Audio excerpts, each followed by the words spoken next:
Let's take a look at Setu Bandhasana. Setu Bandhasana is the last posture in primary series, and it's quite a bit different than all the other postures of primary series in that it's a back bend.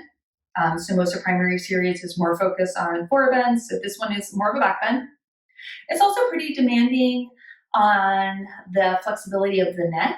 I would not suggest doing this posture if you have any type of a neck injury or whiplash, anything like that.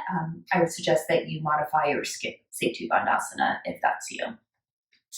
This posture works on strengthening the back side of the body and opening the front side of the body, but it can be pretty awkward to get into and a little bit scary to learn. So let's break it down into a few different steps. You start Setu Bandhasana like you were in Dandasana, like you just jumped through, sat down, Dandasana position.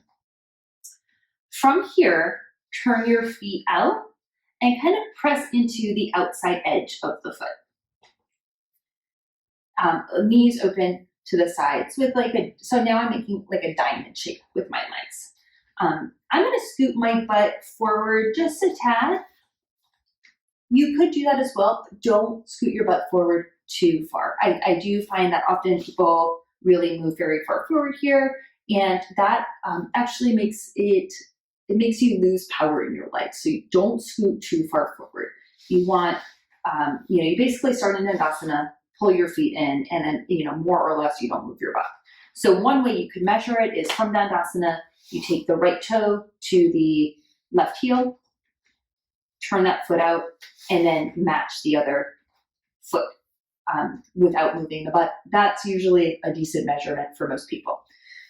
All right, from here, I'm going to put my elbows on the mat and bring my hands to my sacrum for support.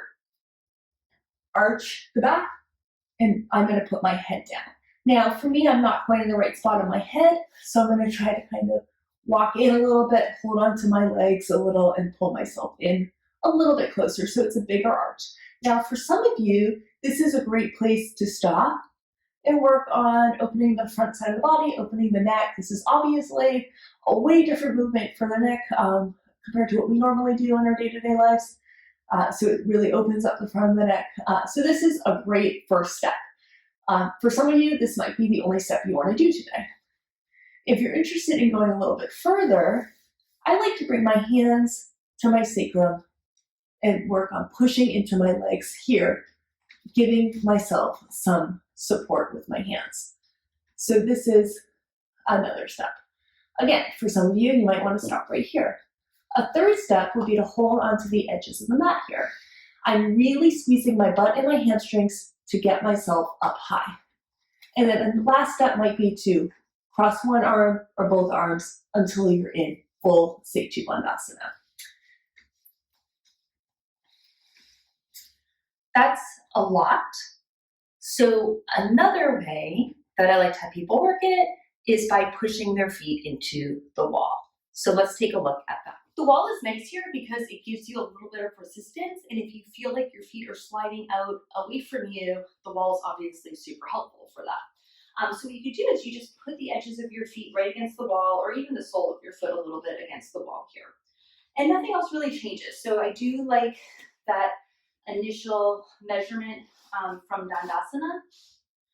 But another way you could think about doing it would be to put the feet on the wall, scoot the butt forward, and then you kind of feel like this tilting of the pelvis so that you come into a forward tilt of the pelvis. You want to make sure that you're kind of on your sit bones and the pelvis is a little bit tilted forward so you get this extension in the low back and all the way up through the upper back. And then from here, elbows go down. And work on arching your back enough so that the head comes down. Again, for a lot of you, you might want to stop right here. But if you want to keep going, push your feet into the wall.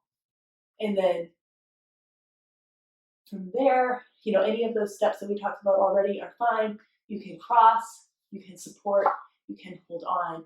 But the wall does give you a little bit of resistance. That helps you power into the legs a little bit more. And really use the legs to support you in Setu Bandhasana. because if you're not using the legs, then it can quickly become too much for the upper back and the neck.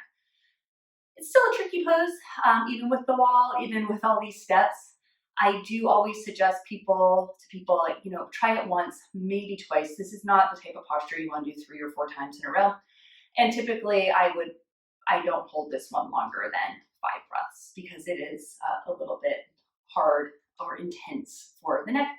But again, it's actually a super nice stretch compared to like all the texting and everything else that you do typically. This way you get to open up and extend and stretch open the front side of the neck. So think of those benefits to the posture as you explore it. If you are interested in learning more about Primary Series, be sure to check out my Primary Series interactive online study. It is a 6-week-long online study program all about Primary Series with live workshops and pre-recorded videos. You get personal instruction and feedback from me.